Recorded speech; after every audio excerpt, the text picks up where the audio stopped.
Nobody wants to do their first year of a PhD program. Nobody wants to do college online. Nobody wants to experience their education entirely online if they can help it. This is why I came to Yale. This is why I wanted to pursue a PhD. I am on the right track. This is where I'm meant to be. All right, let's get this video started. I just watched Katie Bellotti's video and she was drinking a glass of wine while answering questions. And talking about my first year as a PhD student feels like it calls for a glass of wine. I have on a nice dress. We're gonna answer some questions. I'm gonna do like a formal review later, but I got a bunch of questions and I thought I was only gonna get a few, but I got tons. So I figured I would make this a little bit more casual, answer some questions, drink a glass of wine. Here's to that. Oh, I think that may have gone bad. Okay, so maybe no wine. I asked you guys on Instagram to ask questions about my first year as a PhD student and you guys went to work. So we're just gonna go ahead and dive right in. Before I get started, I will just say I just completed my first year as a PhD student in History and African American Studies at Yale, and I'm not gonna answer any of the questions that I saw in here that were about admissions. I have a video coming soon about how I got into Yale and the admissions process of applying to Yale and all of that, so I'm not gonna answer those questions. I'm specifically gonna be talking about questions related to my PhD and all those things. Let's go ahead and just dive right in. Someone asked, what was my favorite course or seminar that I took? So I actually had a research seminar with my advisor, and we're required to do 2 research seminars during our 2 years of coursework. Hello, Mill. She says hello. So I did my one with my advisor, and it was loosely focused on slavery in the Atlantic world, but there were projects that were not specifically focused on slavery.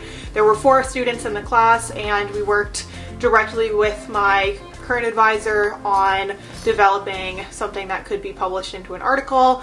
I was working specifically on basically revamping or revising my undergraduate honors thesis, which was on slaves who fled to the British from Virginia.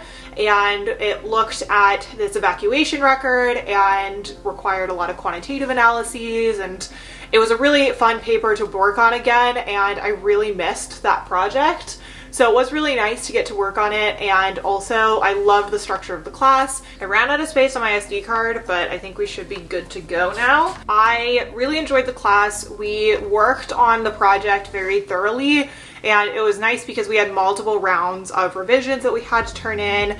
We had to submit a proposal, revise that proposal, submit the first 10 pages and then the first full draft, and then also send a revised draft. So it was really nice to have that structure and to work on a project in that way. It was also, like I said, really nice to get to work with my advisor more closely and also to get to know some of the other students in the cohort.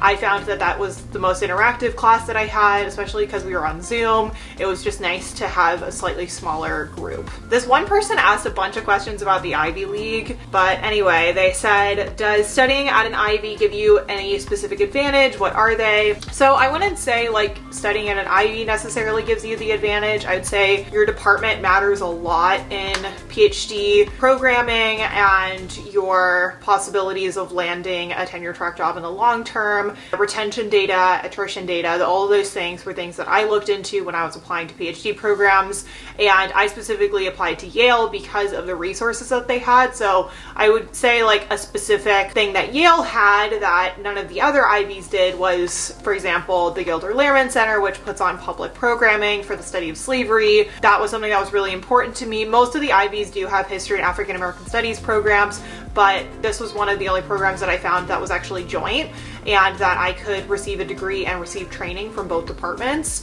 And that was something that was really important to me. So I wouldn't say there's like a specific benefit to being in an Ivy, but I would say your advisors, the programming within your coursework and the requirements ability to teach, like all those things do play a very large role. And I'm very sorry that you're gonna hear some sirens and things. New Haven is just very loud at times.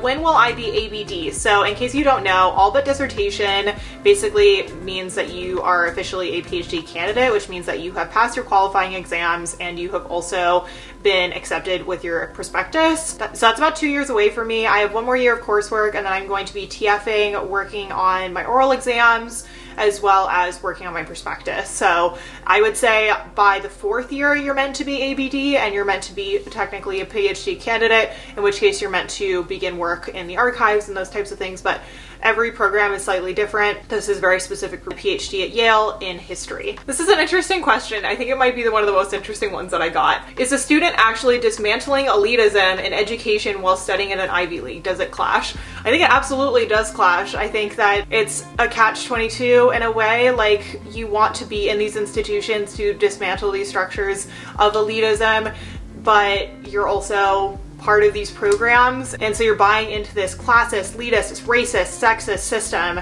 but at the same time, you yourself can work in ways to try to dismantle certain structures. Like, I am part of the diversity committee. I was part of the graduate student assembly. I'm part of the graduate student advisory committee. And I think having those conversations with administrators and with faculty about things that are not being provided for students and things that need to change is really important. The union at Yale here for graduate students is not recognized, and I think that's a really important effort to get behind and to be a part of, is to try to get Yale to recognize the graduate student union. So I don't have like a perfect answer for this, but ultimately PhD programs were made for middle and upper class white men who had partners who were at home and able to help them manage their day-to-day lives, and that income was enough to sustain a family. Nowadays, that's not true. Most PhD students are single, living on a single income, which is coming from the university. Many of us are in our late 20s and into our 30s,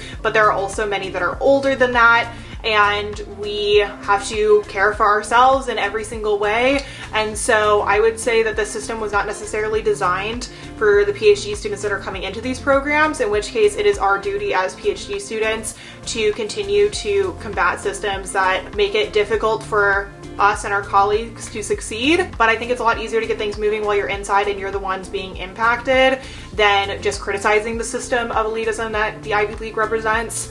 And I don't have a perfect answer for how to manage that, but I am doing what I can with my own work and with being involved in various committees, joining the graduate student union, and doing what I can. But I would say collective organization is super important, not only to changing the structures which make it difficult for graduate students to succeed, but also to make it possible for students that never had access to higher education to actually gain access to these routes, but also not only to gain access, but to actually be included in these conversations and to be included in the types of resources that are being offered. What was your balance between classes and independent research? I honestly struggled a lot this last year with my schoolwork, my mental health, and my personal relationships and my research.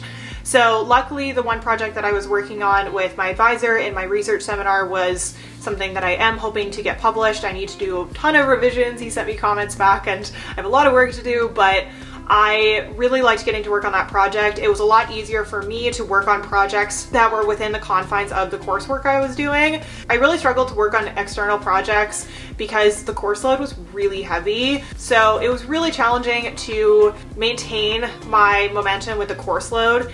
The workload here at Yale is no freaking joke. I have never experienced so much pressure and requirements and responsibilities, and so trying to manage that in and of itself was really difficult, and trying to find time to do anything outside of that in my own research was super challenging. That being said, I did try to make time every week or every other week for research that was related to something based on my dissertation, and that is something I'm going to be working on this summer, is doing a lot of my own research and literature reviews in order to prepare for my future dissertation. So I don't have a perfect answer for you. I did not do the best job at this, but I'm hoping to improve upon it in my second year, and I will take you all along for that journey as I try to figure it out.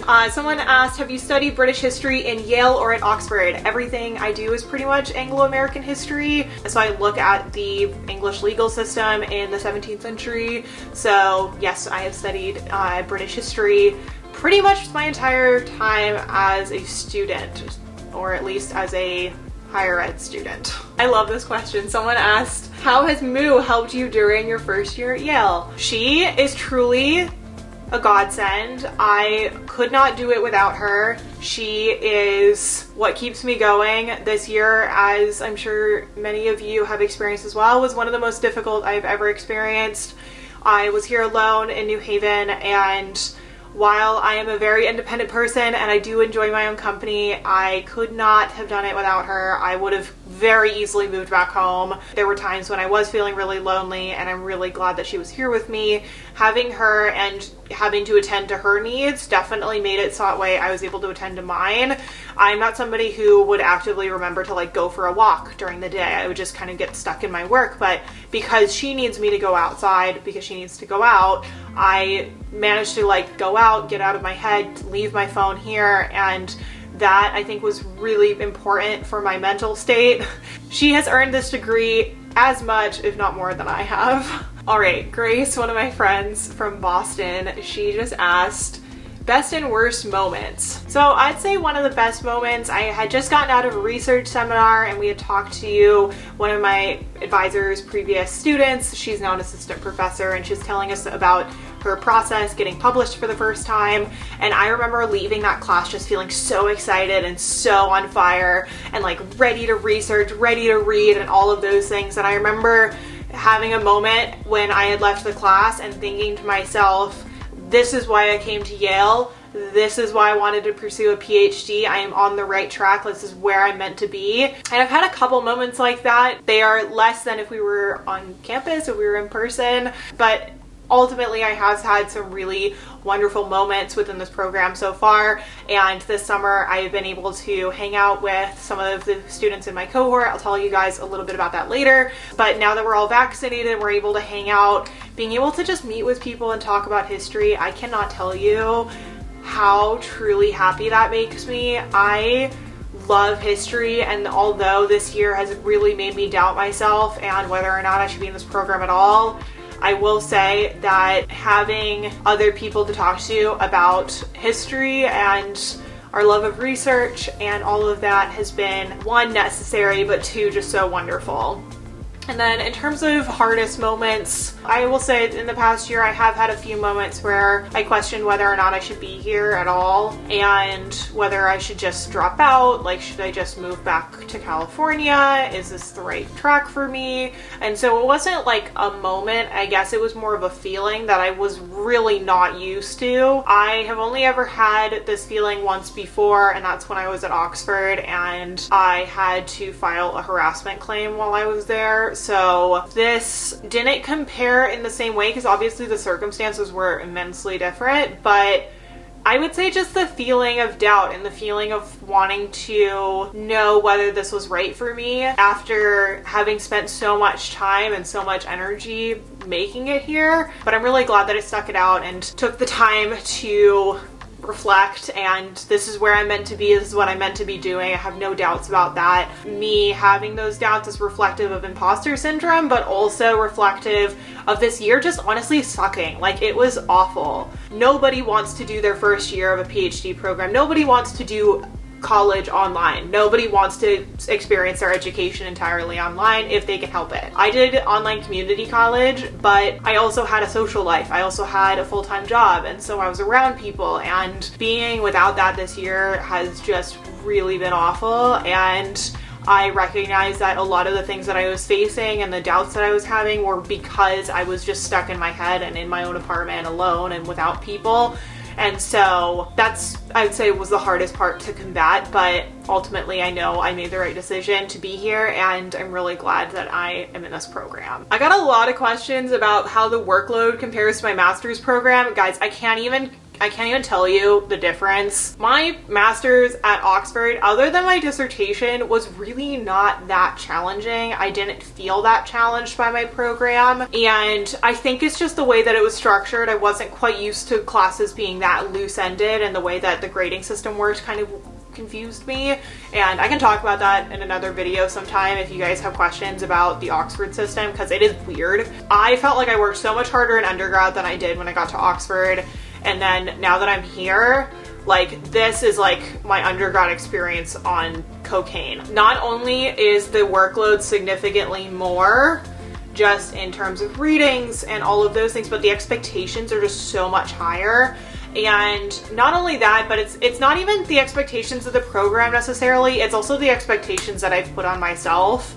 And I think other students feel the same, but I can't speak for them. It's just this feeling like, okay, I'm in a PhD program, I'm in my dream PhD program, I need to produce the best work I've ever produced in my entire life, and I better really have it together. Otherwise, I'm going to be called out as a fraud, and people are going to know that I'm not meant to be here, and then I somehow tricked the system into letting me be at this institution. And so I would say, like, the mental component of it is like a whole other thing. The feeling of imposter syndrome is so significant. On top of that, I had some classes where we had 3 books due per week per class to have read, and then you would be grilled on it during class. And while I've been in classes that I've assigned a lot of a reading before, this was new, this was a lot. You couldn't just skim it, like, you couldn't just figure out what sections were the most important, because you would be asked about all of them. And I figured out a system for it, but ultimately it was a lot of reading, and it was really dense, and it was a lot of work, guys. I'm not gonna sugarcoat it, it was a lot of work, but I love the work, I love what I get to study, and the conversations that I get to have. And so while it is a lot of work, I would rather do this than literally anything else. Someone asked, do you wish that you had taken a gap year between your master's and your PhD? No, I don't regret it. Even with COVID, I had other options. Like, I could have gone back and worked in medical device research, or I could have gone and written full-time again. But ultimately, I went to Oxford to get to Yale. Like, I went to Oxford to go get a PhD. I wanted the master's for a year. I wanted it to be a stepping stone, and I wanted to go directly to a PhD. I was very determined. And had I not gotten in anywhere, I would have gone and worked and reapplied. But no, I don't regret not taking a gap year. I also had a career. I've had 2 careers basically before having ever gone to college.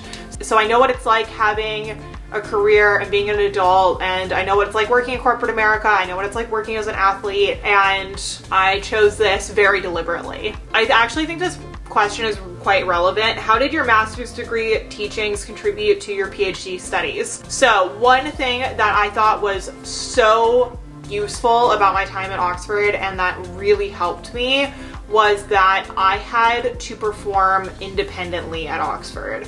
Whereas in undergrad, you have a lot of structure, you have classes that you're attending every week, and you have kind of regular intervals of when things need to be turned in. Oxford was very open-ended. Like, I had 3 or 4 big assignments, and I had some classes I had to go to, but like participation wasn't required, and the readings were not technically required, and so it was just kind of confusing to me, the whole system. And so it was so loose-ended that I really had to figure out how to structure my time and how to motivate myself. And I think that that was a skill that I would not have had I gone directly from undergrad, and I think that that was incredibly useful, and I rely on that experience a lot. Is graduate school isolating, and how do you find community as a graduate student? So I'm gonna be perfectly frank with you all. It is incredibly isolating. Graduate school is not like college at all. It is very different, and the way that you develop friendships and network and all of those things are very determinative of your success in the long term. But on top of that, it also has a big impact on your mental health and all of those things. So ultimately, I will say this was the loneliest I have felt in so long.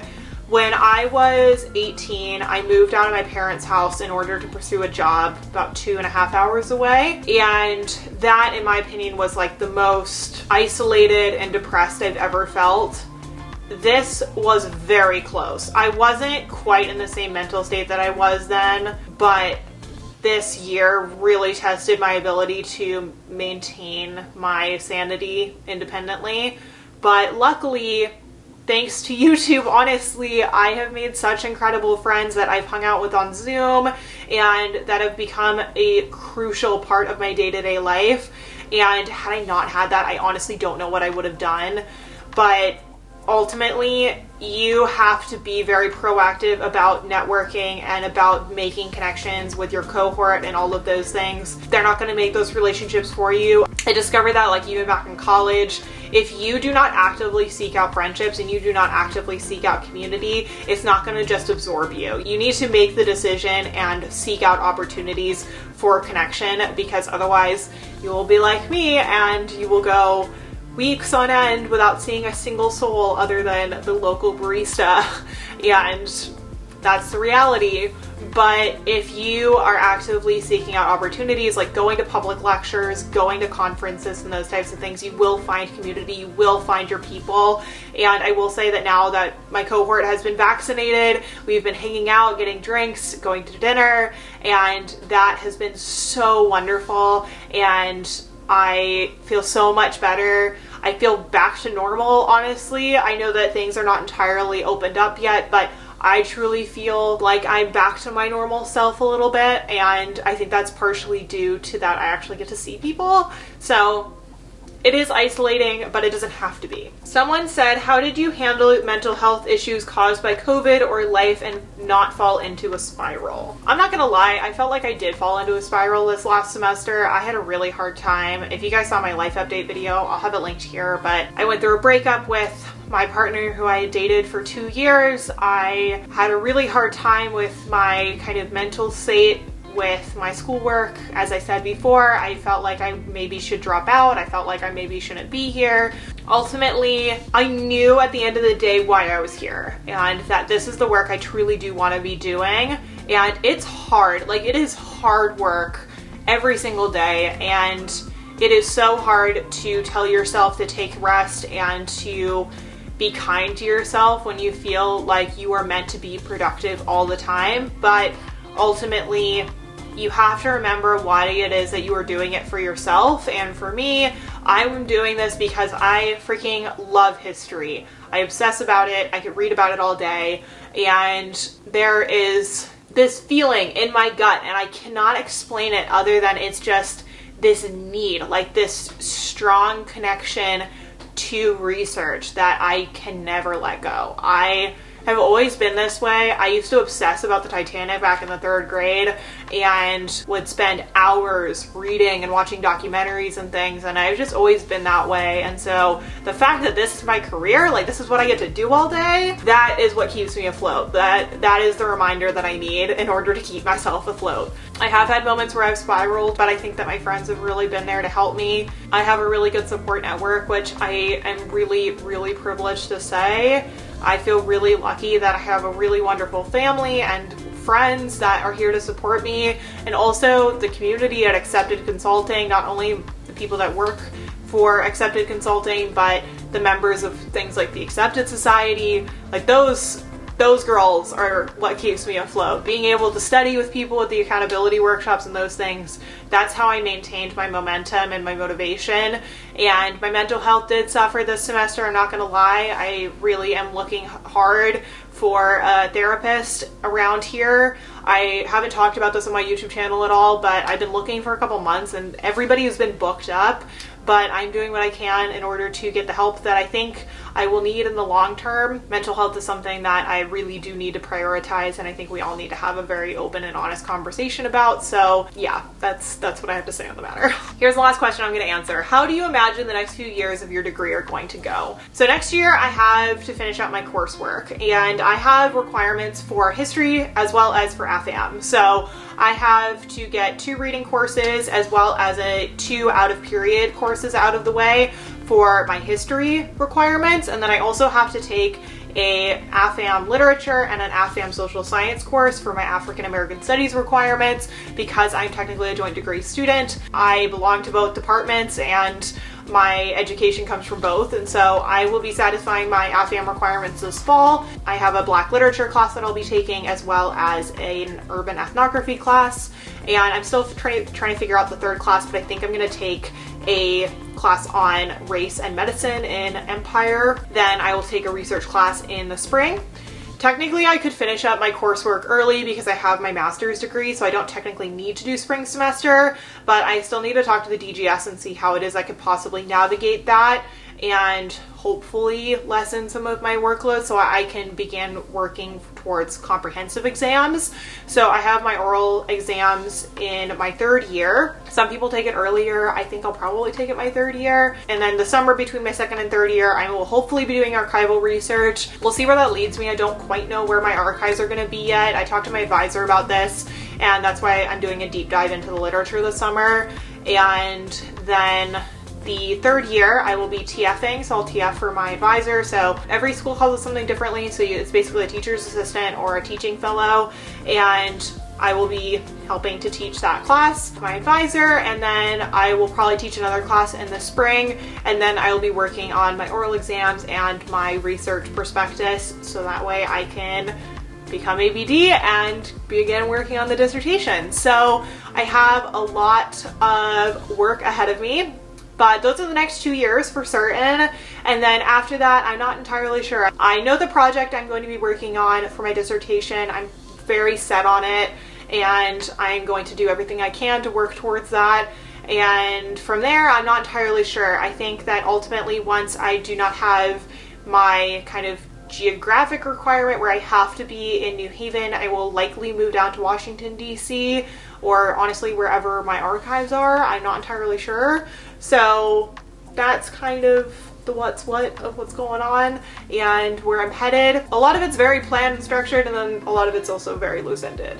So that's my little update. I'm gonna do a full, like, really in-depth recap of every course I took and the grading system here at Yale and all of that in another video, but I wanted to do just kind of a chatty little Q&A video for y'all, and I hope that this was helpful. If you have any questions about Yale, PhDs in history, PhD programs in general, etc., please go ahead and leave them in a comment down below. And if you need help with your applications this fall, I also am the founder of Accepted Consulting, which is an academic consulting business, and we specialize in graduate school admissions. So please feel free to check out the links down below if you're interested. If you enjoyed this one, give it a thumbs up, hit that subscribe button if you are not yet subscribed, and I will see you all in the next video. Bye everyone!